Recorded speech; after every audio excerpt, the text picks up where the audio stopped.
बिस्मिल्लाहिर्रहमानिर्रहीम। अस्सलाम वालेकुम students, welcome back. This is our lecture number 10 from chapter number 5। तो इस लेक्चर नंबर 10 में हम आज सीखेंगे एक तो पहले हाइड्रोजन स्पेक्ट्रम को। प्रीवियस लेक्चर में हमने देखा था कि स्पेक्ट्रम क्या होता है, कि जो हमारे पास विजुअल डिस्प्ले होता है जब लाइट डिस्पर्स हो जाती है उसको हम कहते हैं स्पेक्ट्रम। फिर उसकी दो टाइप्स है, कंटिन्यूअस और डिसकंटिन्यूअस स्पेक्ट्रम। और फिर हमने देखा जो कंटिन्यूअस स्पेक्ट्रम था उसमें जो बाउंड्री लाइंस होती हैं उनको हम मार्क नहीं कर सकते, और जबकि डिसकंटिन्यूअस जो लाइन स्पेक्ट्रम होता है जिसको एटॉमिक स्पेक्ट्रम भी कहते हैं, उसके अंदर जो बाउंड्री लाइंस हैं उनको हम स्पेसिफिकली मार्क कर सकते हैं। एंड देन हमने उस लाइन स्पेक्ट्रम की फर्दर दो टाइप्स देखी थी जिसमें एटॉमिक एमिशन स्पेक्ट्रम था और एटॉमिक एब्जॉर्प्शन स्पेक्ट्रम था। और आज जो हम पढ़ने जा रहे हैं हाइड्रोजन स्पेक्ट्रम, ये एक तो टाइप है एटॉमिक स्पेक्ट्रम की। ओके, ये एटॉमिक स्पेक्ट्रम है, ये मैंने आपको प्रीवियस लेक्चर में भी बताया था। This is the type of atomic spectrum. और यहां पे जो हम हाइड्रोजन का स्पेक्ट्रम देखेंगे वो एटॉमिक एमिशन स्पेक्ट्रम होगा। और याद रखिएगा स्टूडेंट्स, यहां पे हमारे पास डिफरेंट तरह की सीरीज हैं जिनको स्टडी किया गया, लेकिन उसको बताने से पहले मैं आपको ये बता दूं कि जो हमारे पास हाइड्रोजन का लैंप होता है ना, मतलब उसमें हाइड्रोजन गैस भर के डिस्चार्ज ट्यूब के अंदर जब उसका लैंप बनाया जाता है तो वो ब्लूइश कलर देता है आपको। ठीक है, तो इसका लैंप जो है वो ब्लू कलर का होता है, ब्लू कलर। ओके, अच्छा, उसको जब हम स्पेक्ट्रोमीटर में देखते हैं, स्पेक्ट्रोमीटर में, तो उसकी लाइंस हमें अलग अलग सेपरेटली यूं स्पेक्ट्रम की फॉर्म में, लाइन स्पेक्ट्रम की फॉर्म में यूं नजर आती हैं, जिसमें आपको रेड लाइन भी नजर आएगी, जिसमें आपको ब्लू लाइन भी नजर आएगी और जिसमें आपको ग्रीन लाइन भी नजर आएगी। ओके, ये विजिबल रीजन की बात कर रहा हूं मैं। तो अगर स्पेक्ट्रोमीटर में देखा जाए तो आपको हाइड्रोजन का स्पेक्ट्रम लाइंस की फॉर्म में यूं नजर आएगा। ओके स्टूडेंट्स, क्लियर है? तो पहले मैं दोबारा से रिपीट कर देता हूं, हाइड्रोजन स्पेक्ट्रम टाइप है किसकी? एटॉमिक स्पेक्ट्रम की। ये ब्लू कलर का लैंप उससे बनाया जाता है और उसको जब स्पेक्ट्रोमीटर में देखा जाता है तो हमें उसका स्पेक्ट्रम नजर आता है। अच्छा, ये हाइड्रोजन स्पेक्ट्रम पढ़ क्यों रहे हैं, ये इसकी मैं थोड़ी सी हिस्टोरिकल बैकग्राउंड आपको बता दूं। देखो, जो रदरफोर्ड का एटॉमिक मॉडल था उसके according electron continuously around the nucleus revolve करता है, और अगर वो कॉन्टिन्यूअसली रिवॉल्व करता है तो उसका स्पेक्ट्रम भी कॉन्टिन्यूअस आना चाहिए था, यानी हाइड्रोजन एटम का स्पेक्ट्रम कॉन्टिन्यूअस आना चाहिए था। लेकिन एक्चुअल में हाइड्रोजन एटम का जो स्पेक्ट्रम था वो डिस्क्रीट था, यानी एटॉमिक स्पेक्ट्रम था, यानी लाइन स्पेक्ट्रम था, इन वेरी सिंपल वर्ड्स। और आपको पता है लाइन स्पेक्ट्रम होता है डिसकंटिन्यूअस स्पेक्ट्रम। तो इसका मतलब बोहर वाज राइट कि इलेक्ट्रॉन जो है वो कॉन्टिन्यूअसली अपनी एनर्जी एमिटी एब्जॉर्ब नहीं करता, क्योंकि हाइड्रोजन एटम का स्पेक्ट्रम जो है वो लाइन स्पेक्ट्रम बनता है। जो डिसकंटिन्यूअस स्पेक्ट्रम है, जिससे ये कंफर्म हो जाता है कि इलेक्ट्रॉन डिस्क्रीट एनर्जी लेवल्स पर है, यानी वो कॉन्टिन्यूअसली अपनी एनर्जी एमिटी एब्जॉर्ब नहीं करता जब तक वो अपने ऑर्बिट्स में रहता है। तो इस हाइड्रोजन स्पेक्ट्रम को पढ़ने का भी बेसिक मकसद यही है हमारा। तो स्टूडेंट्स, यहां पे मैंने आपको जो चीजें बतानी थी वो बता दी। देखें, हमारे पास 5 तरह की सीरीज हैं जिनको स्टडी किया गया। उसमें पहली सीरीज जो थी वो थी Lyman series, Lyman series, clear. और दूसरे नंबर पे बाल्मर सीरीज आती है। ये जो हम यहां पे तरतीब बना रहे हैं ना, ये एनर्जी के कम होते हुए तनासब से बना रहे हैं। वैसे अगर देखा जाए तो सबसे पहली जो सीरीज स्टडी की गई थी वो थी बाल्मर सीरीज, लेकिन चूंकि हम तरतीब से जा रहे हैं तो इसलिए पहले लाइमन सीरीज फिर बाल्मर सीरीज। तीसरी जो है वो हमारे पास ब्रैकेट सीरीज है, सॉरी, लाइमन बाल्मर पासन, तीसरी पासन series, Paschen series. And then हमारे पास चौथी ब्रैकेट, ब्रैकेट सीरीज। और जो हमारे पास लास्ट है 5वीं सीरीज, उसको हम पिफेंट सीरीज कहते हैं। ये आपने बिल्कुल भी टेंशन नहीं लेनी, ये सारे साइंटिस्ट के नाम हैं, लाइमन, बाल्मर, पासन, ब्रैकेट एंड पिफेंट सीरीज। तो देखो, ये जो हमारे पास लाइमन सीरीज है ये लाई करती है अल्ट्रा वायलेट रीजन में। मैंने आपको लास्ट टाइम रीजन्स भी पढ़ाए थे स्पेक्ट्रम के अंदर, जिसमें हमारे पास मुख्तलिफ तरह के रीजन थे, जिसमें सबसे पहला जो रीजन था वो था रेडियो वेव्स, फिर माइक्रोवेव्स, फिर आपके पास इंफ्रारेड था, फिर आपके पास विजिबल था, फिर अल्ट्रा वायलेट आया था, फिर हमारे पास एक्सरेज, और लास्ट में हमारे पास गैमा रीजन था रेडिएशंस के लिए। जो बाल्मर की सीरीज है ये हमारे पास विजिबल रीजन में लाई करेगी, ओके, यानी विजिबल रीजन में है। और बाकी जो तीनों सीरीज हैं वो इंफ्रारेड रीजन में पाई जाती हैं, यानी वो इंफ्रारेड रीजन में लाई करती हैं। ओके स्टूडेंट्स, तो we have 5 type of series which being studied by different scientist from which these 5 are written here. और उसमें लाइमन है, बाल्मर है, पासन है, ब्रैकेट है और पिफिंड है। और स्टूडेंट्स मैं पहले बता चुका हूं आपको, बाल्मर सीरीज जो थी ये सबसे पहले स्टडी की गई थी, लेकिन चूंकि एनर्जी की तरतीब जो है देखो जैसे हम ऊपर से नीचे आ रहे हैं ना इस सीरीज के अंदर, तो सबसे जो ज्यादा एनर्जी है, सबसे ज्यादा जो एनर्जी है वो ऊपर होगी, यानी एनर्जी यहां पे होगी मैक्सिमम और यहां पे वेवलेंथ होगी मिनिमम। और याद रखना स्टूडेंट्स, जो एनर्जी है, एनर्जी का डायरेक्ट रिलेशन है दो चीजों के साथ, एक तो फ्रीक्वेंसी यानी न्यू के साथ, और एनर्जी का डायरेक्ट रिलेशन वेव नंबर के साथ भी है। Okay, I repeat it again, जो लाइमन सीरीज है वो अल्ट्रावायलेट रीजन में लाई करती है, तो इसका मतलब उसकी एनर्जी सबसे ज्यादा है, और जब एनर्जी ज्यादा है तो वेवलेंथ सबसे कम होगी। और if you talk about it's frequency, जो लाइमन सीरीज की होगी वो सबसे ज्यादा होगी, क्योंकि एनर्जी का डायरेक्ट रिलेशन किससे, फ्रीक्वेंसी से, तो अगर एनर्जी ज्यादा है तो फ्रीक्वेंसी भी ज्यादा है। और दूसरे नंबर पे वेव नंबर भी यहां पे सबसे ज्यादा होगा, क्योंकि एनर्जी का डायरेक्ट रिलेशन किससे भी है, वेव नंबर के साथ भी। तो we have greater energy, greater frequency and greater wave number for Lyman series, and gradually it will decrease down the Puffin series. Okay, तो जब हम लास्ट पे Puffin series पे आते हैं तो हमारे पास जो एनर्जी है वो यहाँ पे होती है मिनिमम, वेवलेंथ हो जाएगी मैक्सिमम, और यहाँ पे जो एनर्जी है वो चूंकि डायरेक्टली प्रोपोर्शनल है फ्रीक्वेंसी के, तो एनर्जी और फ्रीक्वेंसी का चूंकि डायरेक्ट रिलेशन है, तो यहाँ पे क्या होगा, फ्रीक्वेंसी भी कम आएगी और वेव नंबर भी हमारे पास कम ही होगा। तो डाउन दी सीरीज जैसे हम जा रहे हैं एनर्जी भी कम हो रही है, एनर्जी कम होने से वेवलेंथ बढ़ रही है, वेवलेंथ बढ़ने से फ्रीक्वेंसी हो रही है कम, और फ्रीक्वेंसी कम होने के साथ साथ यहाँ पे जो वेव नंबर है वो भी क्या हो रहा है, कम हो रहा है। तो ये तो थी हमारे पास hydrogen spectrum on the behalf of different scientist, ठीक है। लेकिन इसी चीज को जब हम अप्लाई करते हैं बोहर के एटॉमिक मॉडल पे, तो वो हमें किस तरह सीरीज नजर आएंगी या किस तरह उनकी स्पेक्ट्रल लाइन नजर आएंगी, अब हम उसको सीख लेते हैं। तो यहाँ पे आपको पहले मैं बताता चलूं, देखो जो हमारे पास ये वाली पहली 4 सीरीज है ना, लाइमन सीरीज, बाल्मर, पासन और ब्रैकेट सीरीज, दीज 4 सीरीज पहले से स्टडीड थी before the Bohr's atomic model. तो बोहर का एटॉमिक मॉडल आया था 1913 में, उससे पहले ही ये चारों सीरीज जो थी वो स्टडी हो चुकी थी। अब ये सीरीज का मकसद क्या है मैं आपको बता देता हूं। देखो हमारे पास, हम हाइड्रोजन की बात करें ना, तो हाइड्रोजन के एटम को अगर आप गौर से देखो, यहां पे न्यूक्लियस होता है, यहां पे हमारे पास पहला शेल के होता है, फिर एल शेल, फिर एम शेल होता है, फिर N shell and so on, ये इस तरह चलता ही जाता है। ओके, तो के, एल, एम और एन, ओ, पी, और इस तरह ये आगे नेक्स्ट ऑर्बिट्स भी होंगे। तो देखो इलेक्ट्रॉन अगर यहां पे रिवॉल्व कर रहा है इस जगह पे, तो अगर उसको हम रेडिएशंस प्रोवाइड करेंगे in the form of quanta, तो वो एक्साइटेड होके एल में, एम में, एन में जंप कर सकता है, कहीं भी जा सकता है, वो डिपेंड करता है हम उसको कितनी एनर्जी प्रोवाइड करें।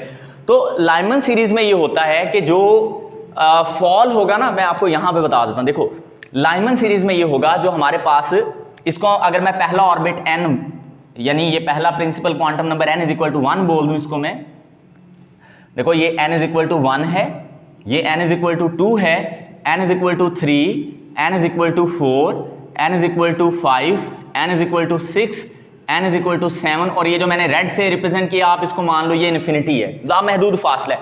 देखो ये जो मैंने यहाँ पे लाइंस बनाई है ना, these are the energy lines, energy levels हैं।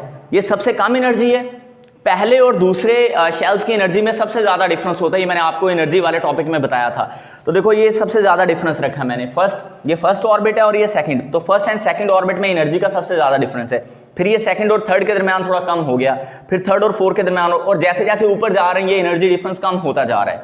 ओके स्टूडेंट्स, तो जब हम इस इलेक्ट्रॉन को एनर्जी प्रोवाइड करेंगे, ये एनर्जी उसको एब्जॉर्ब कर लेगा, और according to Bohr's atomic model, when electron absorb energy it jumps from lower to higher orbit, ये अपने हायर ऑर्बिट में चला जाएगा। सपोज करो ये यहां पे है, ठीक है, तो जब ये वापस आएगा अपने के शेल के अंदर, तो वही एनर्जी को ये एमिट करेगा जो इसने यहां पे एब्जॉर्ब की थी। पहले इलेक्ट्रॉन ने एनर्जी क्या की थी, एब्जॉर्ब, तो जब ये वापस आया तो वही एनर्जी जो इसने एब्जॉर्ब की थी उसको एमिट करेगा in the form of radiation. उन्हीं रेडिएशंस को यहां पे हम देखना चाह रहे हैं, और उसी से बनती है हमारे पास स्पेक्ट्रल लाइंस, और उन्हीं के फिर हमने नाम रखे हुए in the form of series. तो जो हमारे पास लाइमन सीरीज है ये अल्ट्रा वायलेट रीजन में फॉल करती है, इसका मतलब इसमें एनर्जी सबसे ज्यादा होती है। तो इलेक्ट्रॉन कहीं से भी आ रहा है, सपोज करो इन्फिनिटी से आ रहा है यहां से, तो जहां से भी आएगा वो कहां जाके फॉल करेगा, वो n1 में फॉल करेगा। तो ये जो मैं लाइन बना रहा हूं ना, this is the wave number actually. ये जो लाइन आपको नजर आ रही है ये वेव नंबर है, वेव नंबर एनर्जी के डायरेक्टली प्रोपोर्शनल है, ठीक है। तो अगर सपोज करो वो n इज इक्वल टू 7 से आ रहा है, तब भी कहां पे फॉल करेगा आके, n इज इक्वल टू 1 ही में। अगर वो यहां 6 वाले ऑर्बिट से आ रहा है तो लाइमन सीरीज के अंदर फिर भी वो कहां पे आके फॉल करेगा, 1 के अंदर। इसी तरह अगर वो 5th ऑर्बिट से आ रहा है तो जहां से मर्जी आएगा लाइमन सीरीज में वो आके फॉल जो करेगा वो सबसे लोएस्ट एनर्जी में करेगा, यानी कि के शेल के अंदर। तो लाइमन सीरीज में हमारे पास इलेक्ट्रॉन जहां जिस मर्जी ऑर्बिट से आए वो आके जो फॉल करेगा वो n इज इक्वल टू 1 यानी के शेल में करेगा। So this is called Lyman series, इसको हम लाइमन सीरीज बोलते हैं। और जो हमारे पास सेकंड सीरीज है वो है हमारे पास बाल्मर सीरीज, और ये विजिबल रीजन में लाई करती है। और याद रखना इसमें इलेक्ट्रॉन जहां से भी आएगा, जहां इन्फिनिटी से आए या 7th ऑर्बिट से या 8th ऑर्बिट से, जहां से भी आएगा वो आके फॉल करेगा सेकंड ऑर्बिट में, ओके। फर्स्ट ऑर्बिट में ये नहीं जाएगा। ये डिफरेंट तरह की जब हम एनर्जीज प्रोवाइड करते हैं तो इलेक्ट्रॉन जब एक्साइटेड से दोबारा ग्राउंड स्टेट में आता है ना, यानी हायर से दोबारा लोअर एनर्जी में, तो वो डिपेंड करता है कितनी एनर्जी खारिज करके आके फॉल कर रहा है। तो यहाँ से फिर वो मुख्तलिफ तरह की हमें लाइंस नज़र आती हैं। तो ये हमारे पास था, ये वाली जो सीरीज़ है this is called Balmer series, Balmer series, okay students. तो बाल्मर सीरीज़ में इलेक्ट्रॉन फॉल करेगा आके इस शेल में, देखो एल शेल के अंदर, यहाँ पे के शेल के अंदर हमारे पास फॉल करेगा लाइमन सीरीज, यानी जो लाइमन सीरीज है ये के सीरीज भी कहलाती है, ओके। इसको हम के सीरीज भी कह सकते हैं क्योंकि इसमें इलेक्ट्रॉन आके के शेल में फॉल करता है, और इसको हम एल सीरीज भी कह सकते हैं। क्लियर हुई बात? लाइमन सीरीज को के सीरीज और बाल्मर सीरीज को एल सीरीज कहते हैं। इसके बाद नेक्स्ट हमारे पास है पासन, ठीक है। तो पासन सीरीज में आप देख लो, पासन सीरीज में ये होता है कि इलेक्ट्रॉन जहां भी होगा ना, इन्फिनिटी पे होगा वो आके n इज इक्वल टू 3 में फॉल करेगा, यहां पे इस जगह पे, ओके। सो ये वाली जो हमारे पास सीरीज बनेगी this will be called as Paschen series, Paschen series. और बताएं स्टूडेंट्स इस सीरीज को क्या बोलेंगे भला, क्योंकि आके के ऊपर L था, L के ऊपर M है, तो ये M सीरीज कहलाएगी। This is called M series, क्योंकि इसमें इलेक्ट्रॉन जो है वो M ऑर्बिट में आके फॉल करेगा, इससे नीचे नहीं जाएगा। उसके बाद हम नेक्स्ट मूव करते हैं। नेक्स्ट हमारे पास ब्रैकेट सीरीज है। तो ब्रैकेट सीरीज में ये होगा कि इलेक्ट्रॉन जहां से भी आएगा वो आके n इज इक्वल टू 4 में फॉल करेगा, यानी इस n शेल के अंदर, इससे नीचे वो नहीं जाएगा, ओके। तो जहां से मर्जी आ जाए वो यहां ही फॉल करेगा। तो ये हमारे पास कौन सी बनी है, ये बनी ब्रैकेट सीरीज, ब्रैकेट सीरीज। और इस सीरीज को हम m सीरीज n सीरीज कह सकते हैं, this is n series, clear. और हमारे पास जो लास्ट सीरीज रह गई है वो है पिफेंट सीरीज, जो बिल्कुल बोहर के मॉडल के बाद स्टडी की गई थी। उसके मुताबिक ये n5 में फॉल करेगा, जहां से मर्जी आ जाए इलेक्ट्रॉन तो वो n5 में फॉल करेगा। So this is called Pfund series. और इस सीरीज को हम n के बाद o ऑर्बिट होता है तो इसको हम o सीरीज भी कह सकते हैं। अच्छा, ये तो हो गया हमारे पास लाइमन, बाल्मर, पासन, ब्रैकेट और पिफेंट सीरीज का कॉन्सेप्ट कि कहां से कहां आके इलेक्ट्रॉन फॉल करेंगे। अब देखें स्टूडेंट्स, अब जो लाइमन सीरीज है उसमें जो हमारा ओरिजिन है वो के शेल है, यानी जहां से मर्जी इलेक्ट्रॉन आए वो आके फॉल करेगा कहां पे, के शेल के अंदर। तो इसलिए इसको क्या बोला, के सीरीज। अब यहां पे भी एक गौर करने वाली बात है, अगर बिल्कुल साथ वाले एडजेसेंट ऑर्बिट से यानी n इज इक्वल टू 2 से n इज इक्वल टू 1 में इलेक्ट्रॉन फॉल करेगा, यानी ये चीज, ये जो लाइन होगी, इसको मैं रेड से शो कर देता हूं, ये वाली लाइन, इसका भी फिर हम नाम रखेंगे। चूंकि ये के सीरीज है तो इसको हम बोलेंगे के अल्फा, के अल्फा, ओके। अगर लाइमन सीरीज के अंदर, चूंकि इसने गिरना ही n1 में आके है पहले एनर्जी लेवल में, तो अगर वो अपने साथ एडजेसेंट वाले एनर्जी लेवल से यानी यहां L से आके K में फॉल करेगा तो फिर उस सीरीज को कहेंगे तो K सीरीज, लेकिन K अल्फा कहेंगे। लेकिन अगर वो 3 से फॉल करेगा तो हम उसको K बीटा कहेंगे। इसी तरह जो 4 से अगर फॉल करेगा, 4 से फॉल करेगा तो उसको K गैमा बोल देंगे। इसी तरह अगर 5 से करेगा तो K पार्शियल बोल देंगे। समझ आ रही बात? तो ये हमारे पास इस तरह से मुख्तलिफ तरह की सीरीज के फिर आगे भी डिवीजन्स हैं। मतलब अगर हमारे पास इलेक्ट्रॉन सेकंड से फर्स्ट में आगे फॉल करेगा के अल्फा, क्योंकि वो के में है तो के अल्फा सीरीज, फिर इसी तरह यहाँ से के बीटा, फिर के गैमा एंड के पार्शियल एंड सो ऑन। इसी तरह यहाँ अगर बाल्मर सीरीज की बात की जाए, क्योंकि ये एल सीरीज है, इसमें भी अगर इलेक्ट्रॉन अपने से साथ वाले n = 3 से 2 में फॉल करेगा तो फिर उसको एल अल्फा बोलेंगे। क्लियर? तो ये हमारे पास हुई एल अल्फा, इससे नेक्स्ट होगी फिर L beta and so on. और यहाँ पे एक आखिरी बात आपको स्टूडेंट्स बताता चलूँ, ये जो हमारे पास सीरीज हम पढ़ रहे हैं, इसमें ये वाली जो बाल्मर सीरीज है जिसको मैंने रेड से शो किया है, ये हमें विजिबली नजर आ जाती है। इसमें 3 कलर नजर आते हैं आपको, ठीक है, जिसमें एक ब्लू कलर होता है, एक ग्रीन कलर होता है और एक इसमें रेड कलर होता है, ठीक है। ब्लू, ग्रीन और रेड कलर आपको इसमें नजर आएंगे जो विजिबल रीजन में है। बाकी जो है ना लाइंस आपको सिर्फ लाइंस की फॉर्म में कलरलेस नजर आएंगी। ओके, तो वो हमें स्पेक्ट्रम में देखनी पड़ेंगी। तो ये हमारे पास थी, यहाँ पे कॉन्सेप्ट था हाइड्रोजन स्पेक्ट्रम का, और उसमें हमने सीखा origin of hydrogen spectrum on the basis of Bohr's atomic model. इसी लेक्चर में मैं अब आपको बताऊंगा कि ये जो हमारे पास वेव नंबर बन रहे हैं, इनको हम क्वांटिटेटिवली कैसे कैलकुलेट करेंगे। यहाँ पे सबसे ज्यादा वेव नंबर होगा, यहाँ पे कम, यहाँ पे और कम और कम और कम, तो ये कम होता जाता है। लेकिन इसको क्वांटिटेटिवली किस तरह से फाइंड करना है वो अब हम देख लेते हैं। तो स्टूडेंट्स, अब हम सीख लेते हैं इस लेक्चर में कि हमने किस तरह से वो वेव नंबर कैलकुलेट करने हैं जो मुख्तलिफ सीरीज यानी लाइमर, बाल्मर, पार्सन ब्रैकेट और पिफेंट सीरीज के लिए आई थी, उनको कैलकुलेट करेंगे। तो उसके लिए हमें वो बोहर का जो मॉडल था उसमें जो एनर्जी के लिए फॉर्मूला हमने कैलकुलेट किया था उसको देखना पड़ेगा, क्योंकि हम एनर्जी में डिफरेंस देखना चाह रहे हैं। तो हमारे पास जो डेल्टा ई होता है वो बराबर होता है E2 - E1। Okay students, E2 - E1, this is the energy change when electron change its orbit from one to another, ठीक है। जब वो K से L में जाएगा या L से M में जाएगा तो उसमें जो एनर्जी का डिफरेंस आएगा वो इस तरह से क्वांटाइज फॉर्म में हम बोहर के मॉडल के मुताबिक कैलकुलेट कर सकते हैं। तो बोहर के मुताबिक जो एनर्जी है, अगर हम उसकी बात करें तो अगर हम E1 एनर्जी को देखें, वैसे तो एनर्जी का जो फॉर्मूला था वो हमने कैलकुलेट किया हुआ है, वो है -Z² E4m / 8 ε0² n² h²। ये आपको जुबानी याद रखना पड़ेगा। देखो इसमें सारा कुछ कांस्टेंट है, Z, E, M, 8 ε0 h², लेकिन n जो है वो डिफरेंट वेरी कर रहा है। n ऑर्बिट है, 1 2 3 4 एंड सो ऑन वेरी करता है। तो चूंकि E1 लिखा तो यहाँ पे हम N1 लिखेंगे। ओके स्टूडेंट्स, इसी तरह जब मैं E2 लिखूंगा तो इसमें यहाँ पे मैं लिख दूंगा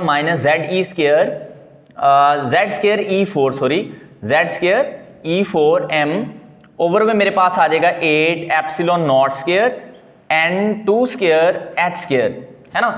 सो ये हमारे पास दोनों वैल्यूज आ गई हैं, इसको उठा के हमने इस इक्वेशन में रख देना है, यहाँ पे इस इक्वेशन में, ठीक है। तो डेल्टा E मेरे पास आ जाएगा, E2 की वैल्यू हमारे पास क्या आई अभी, ये वाली Z² E4m, यहाँ पे माइनस भी है, और नीचे आ जाएगा मेरे पास 8 ε0², यहाँ पे n2² है, ठीक है, और आगे हमारे पास है h², और माइनस करेंगे ये वाली सारी वैल्यू E1 वाली रखेंगे तो माइनस, और ये माइनस, जब देखो ये भी माइनस है और फार्मूले वाला माइनस थे, माइनस माइनस हो जाएंगे प्लस, मैंने डायरेक्ट कर दिया। तो यहाँ पे आ जाएगा हमारे पास Z² E4m / 8 ε0² n1² h²। तो आप ऐसे करो, जो प्लस वाली वैल्यू उसको पहले लिख लो और माइनस वाली को बाद में लिख लो। तो मेरे पास Z² E4m ओवर में 8 ε0² n1² h², और ये माइनस वाली बाद में लिखेंगे तो Z² E4m ओवर में 8 ε0² n2² h²। तो देखो इसमें सारा कुछ कॉमन आ रहा है, n1 और n2 को छोड़ के, तो सारा कुछ कॉमन है, उसको कॉमन लिख लो आप। तो Z² E4m ओवर में 8 ε0² h², और यहाँ पे आ जाएगा 1/n1² - 1/n2²। So this is the formula to calculate the change in energy according to Bohr's atomic model. लेकिन देखो स्टूडेंट्स, हमने इसको कन्वर्ट करना है वेव नंबर फॉर्म में। तो वेव नंबर फॉर्म में चेंज करने से पहले हम इसको फ्रीक्वेंसी फॉर्म में चेंज करेंगे। ओके, तो हमारे पास एक पॉस्टुलेट है, उसके अकॉर्डिंग जो हमारे पास जो एनर्जी है या चेंज इन एनर्जी है वो इज इक्वल टू होती है H new. Change in energy हो या टोटल एनर्जी हो, ये भी हमने प्लैंक्स क्वांटम थ्योरी में पढ़ा था, एच न्यू के बराबर है। तो डेल्टा ई की जगह मैं क्या लिख सकता हूँ, एच न्यू लिख सकता हूँ, है ना। तो यहाँ पे मेरे पास आ जाएगा Z square e four m over में 8 epsilon naught square h square into 1 over N 1 square minus 1 over N 2 square. I hope कि ये आपको समझ आ रहा होगा, इसमें मुश्किल तो ऐसा कोई बात नहीं है, जस्ट कैलकुलेशंस हैं। ओके, तो अब आप क्या करें, अब जब आप एच को दूसरी तरफ भेज दें और न्यू को न्यू बार में चेंज करेंगे, वेव नंबर की फॉर्म में चेंज करेंगे, तो सबसे पहले आप एच को दूसरी साइड पे भेजो। तो मेरे पास न्यू की जो वैल्यू आ जाएगी वो आ जाएगी जेड स्क्वायर ई की 4 एम ओवर में, इक्वेशन की दूसरी साइड पे जाके नीचे ये डिवाइड हो जाएगी 8 epsilon naught square. H square पहले था, ये एच मिलके ये एच क्यूब हो जाएगा यहाँ पे, तो 1 over N 1 square minus 1 over N 2 square. तो स्टूडेंट्स इस फॉर्मूले से आप फ्रीक्वेंसी फाइंड कर सकते हो मुख्तलिफ सीरीज की, जिसमें लाइमन सीरीज है, बाल्मर है, पासन है, ब्रैकेट है। न्यू इज द फ्रीक्वेंसी, लेकिन हमने चूंकि वेव नंबर फाइंड करना है, देखो मैंने क्या लिखा है वेव नंबर, तो चूंकि हम वेव नंबर फाइंड करना चाहते हैं तो इसको हम वेव नंबर की फॉर्म में लेके आएंगे। तो आइए उसके लिए हम सब्स्टिट्यूशन कर लेते हैं थोड़ी सी। वो क्या होगी, देखें आपके पास जो फॉर्मूला है C is equal to nu lambda, उसको हम यहाँ पे यूज करेंगे, ये हम पहले पढ़ चुके हैं, is equal to nu lambda. तो यहाँ से अगर हम न्यू की वैल्यू निकालें तो वो आ जाएगी C बाय लैम्डा, लेकिन हमें ये भी पता है 1 ओवर लैम्डा बराबर होता है न्यू बार के, यानी वेव नंबर के। तो 1 ओवर लैम्डा ये मौजूद है ना यहाँ पे, डायरेक्ट इसकी जगह मैं क्या लिख सकता हूँ, वेव नंबर। तो C wave number will be equal to nu, तो न्यू की जगह हम ये लिख सकते हैं। तो यहाँ हम न्यू की जगह जब लिखेंगे ये वाली सारी वैल्यू, तो ये आ जाएगी C nu bar is equal to Z square e की 4 एम ओवर में 8 epsilon naught square h cube into 1 over N 1 square minus 1 over N 2 square.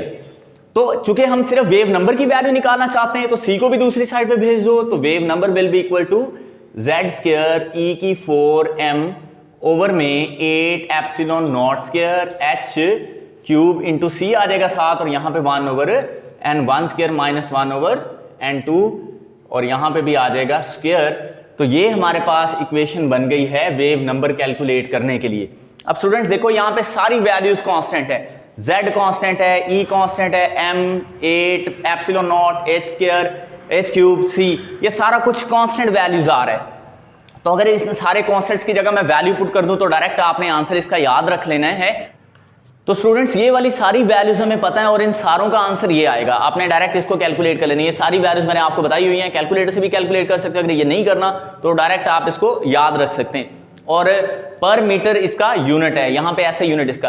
तो अब हम क्या करेंगे, अब हम इसको मुख्तलिफ सीरीज के लिए सॉल्व करके देखते हैं। तो सबसे पहले हम देख लेते हैं लाइमन सीरीज के लिए, लाइमन सीरीज के लिए कि वेव नंबर किस तरह कैलकुलेट करने।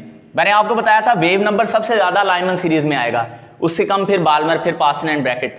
तो लाइमन सीरीज में जहां से भी इलेक्ट्रॉन आए वो n जहां पे भी गिरेगा वो 1 होगा, तो n1 1 नहीं रहेगा, ठीक है। यानी k शेल जहां से मर्जी इलेक्ट्रॉन आके फॉल करे वो k में करेगा, यानी n1 हमारा 1 नहीं है। ये n1 और n2 यहां पे लिखा हुआ है ना, तो अगर वो n2 पहली दफा सेकंड ऑर्बिट से आ रहा है, इलेक्ट्रॉन सेकंड ऑर्बिट से आ रहा है, मैं यहाँ पे आपको बता भी देता हूँ। देखो न्यूक्लियस है, यहाँ पे ये k l m और n शेल है। तो अगर ये k शेल है और l है, यहां से अगर इलेक्ट्रॉन आ रहा है तो ये हम कैलकुलेशन कर रहे हैं, यानी l से k में आ रहा है। तो n1 को 1 पुट करोगे, n2 को 2 पुट करोगे इस पूरी इक्वेशन में, तो हमारे पास ये वेव नंबर आ जाएगा। देखो वेव नंबर हमारे पास क्या है, 1.09 into 10 to power 7 into 1। n1 की जगह 1 पुट करोगे तो 1 का स्क्वायर 1 नहीं होता है, माइनस 2 का स्क्वायर 4 होता है। यहाँ पे 2 पुट करेंगे ना हम n2 की जगह, तो उसका 4 होता है, वो यहाँ पे आपने लिख देना, और साथ में पर मीटर। उसका डायरेक्ट जवाब मैं आपको बता देता हूँ, कैलकुलेटर से आपने करके देखना है। इसका डायरेक्ट आंसर जो आएगा हमारे पास लाइमन सीरीज के लिए, पहली वेव नंबर के लिए, वो आ जाएगा स्टूडेंट्स हमारे पास 82.26 इंटू 10 टू पावर 5 पर मीटर। ओके स्टूडेंट्स, इसी तरह जब यहाँ पे आप लाइमन सीरीज ही के अंदर n1 तो 1 रहेगा, ये चेंज नहीं होगा। अगर हम इसको 3 कर दें, इसको क्या कर दें 3, तो यहाँ पे भी हम क्या करेंगे, फिर 3 का स्क्वायर करेंगे, तो 3 का स्क्वायर 9 होता है। तो 9, और ये सारा जब आप सॉल्व करोगे तो हमारे पास आंसर आ जाएगा इस दफा 97.49 इंटू 10⁵ तो इसका मतलब जब ये उससे ज्यादा वाले ऑर्बिट से आएगा तो वेव नंबर ज्यादा बनेगा, जाहिर बात है वो दूर से आ रहा है तो वेव नंबर में इजाफा हो जाएगा इसी लाइमन सीरीज में।